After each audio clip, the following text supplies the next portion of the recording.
Hello guys, it's Ryan Ho back with another video.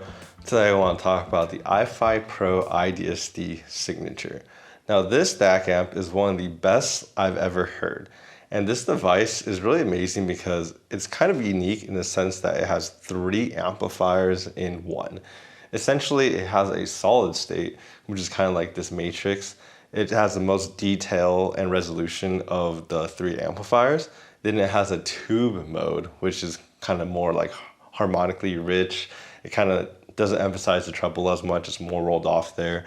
And the bass is a little bloomier. And a lot of people like the tube type of flavor. And then it also has the kind of in-between tube and solid state. So it's the hybrid tube. And that's kind of combines the kind of flavor of the tubes with kind of more of the resolution of the solid state. So you kind of get best of both worlds in that mode. And so that makes this device, like I said, 3 amplifiers in one. Instead of having your desk filled with different amplifiers, you can just use this single one.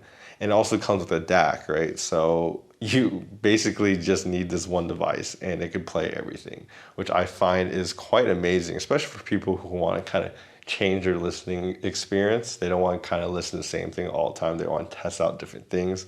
I think this amplifier will kind of keep you away from your boredom, I guess. It's much more entertaining to listen to this.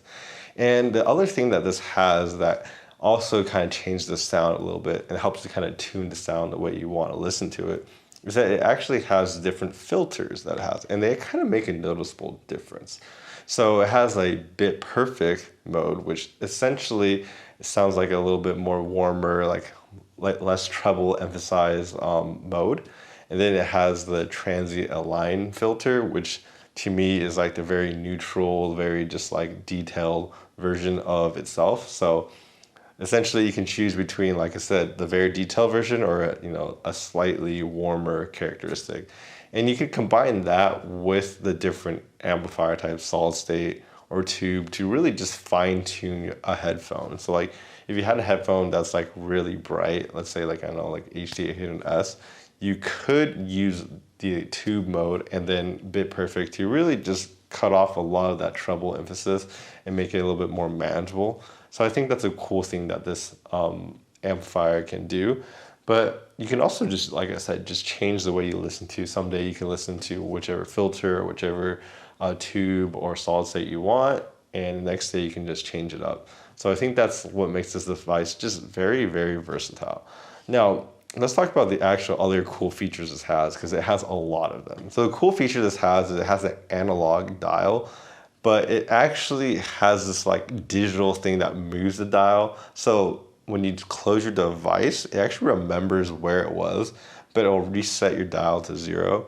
And then when you turn on the amplifier, it will automatically move your dial back to where it was when you closed it, because it can remember that. And it's kind of cool because it's like you have an analog dial, but it has like a digital like remembering system and puts it back where you want it and where you left it. And I've really never seen that in any amplifier ever. And that's kind of goes to show like the top quality you're getting from this like really, I guess, $3,000 hi-fi, best audio equipment. The other features this thing has is that it's also a streamer. It also has Ethernet in the back. There's many different connectivity options you can do, like you can connect it through Wi-Fi as well. And it just gives you different ways to kind of connect to your device. Obviously, I tested mine mainly using USB because that's how I like to listen to my music, through either Spotify or Apple Music lossless.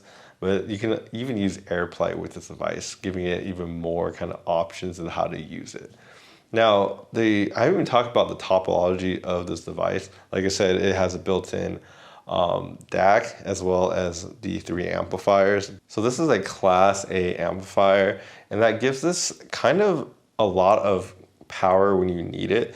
And what that really translates into is that when you're listening to music, especially when you're hearing the bass of this compared to like a kind of op amp based kind of like, I guess, Class D device, this sounds so much more just hefty in the bass. There's much more presence and there's much more texture, and the bass hits harder and it digs deeper. And I've never really heard anything like this at all. Like once you hear this and you go back to a device like this, you can't really unhear it. Like, it does such a great job in the bass that it is definitely a step up compared to other things like at a cheaper price class. So I did all my sound testing with using the Hi-Fi Man HE6 SE V2 and then using a silver cable and running it through balance mode in this amplifier.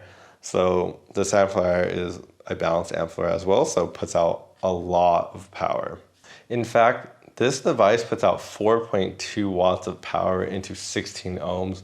So this can drive basically any device. And like I said, I ran it off the HE6, which is basically the hardest to drive headphone out there, and it could run this headphone beautifully.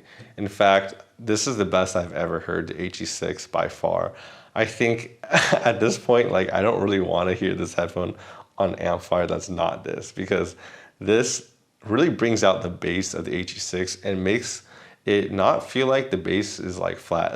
It gives it enough presence where I feel like I'm not really missing much in the bass at all, versus when I kind of listen to it in these more, like I said, op-amp based devices, they don't sound as hefty in there, and I always felt like I needed a little bit more. But on this amplifier, it really brings out the bass a lot, and I just enjoy this headphone so much more on this device that, yeah, it makes a big difference. But I also want to say that it's not just the HE6. Like, you put any headphone, I'd rather listen to it on this than like this, because it will just kind of give more life to the low end, and I just enjoy that so much.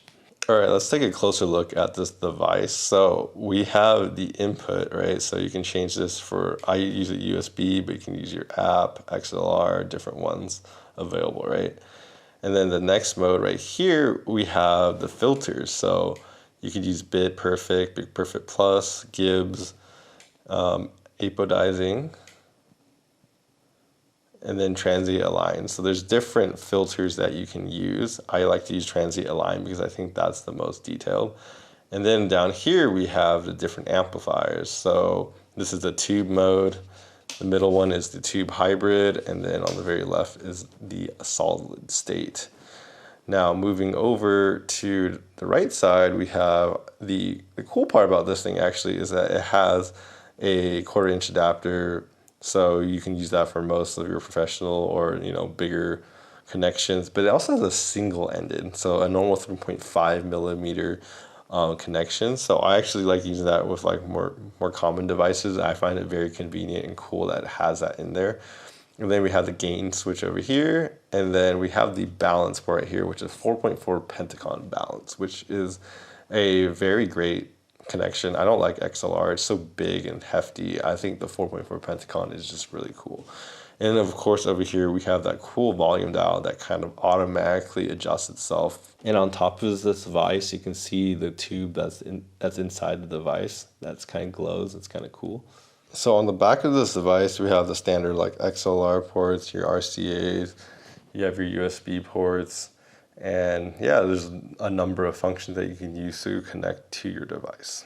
So let's talk about sound. So the first thing I want to mention is I don't recommend this device for IEMs because you can actually hear the noise floor with them.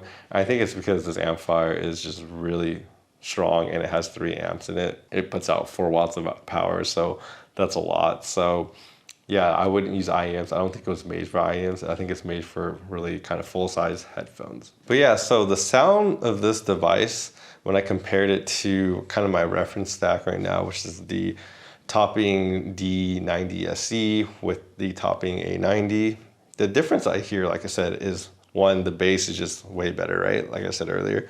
And the second thing I notice a lot is that the separation of this device is really good. Like, I always notice with Hi-Fi devices in general, they have a better, just the notes and the music are just spaced out a little bit more. And because they're kind of wider, it's like, it feels like the soundstage or the kind of lines between the music are wider. It's just easier to dissect them and understand like where each thing, and it does not kind of like melded together as much as like other devices I've heard or cheaper devices I've heard.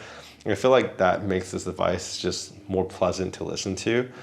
And of course, if you run this amplifier in the solid state mode, with the transient aligned. I think that's the most detailed and most neutral setting to set this up. And I listened to this DAC amp the most in that setting is kind of the highest resolution, right? Versus the opposite end would be probably running this tubes with like bit perfect will be the most like kind of warm and kind of tubey characteristic mode. So my conclusion is this thing is definitely worth its price tag of $3,000. This is the most detailed thing I've ever heard.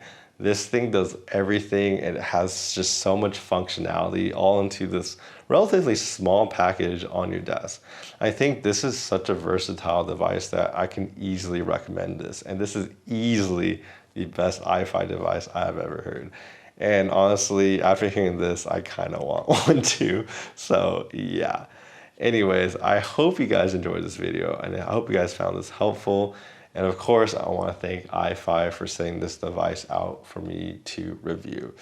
Anyways, if you guys enjoy my videos and you guys want to see more of my reviews, I'll be making more.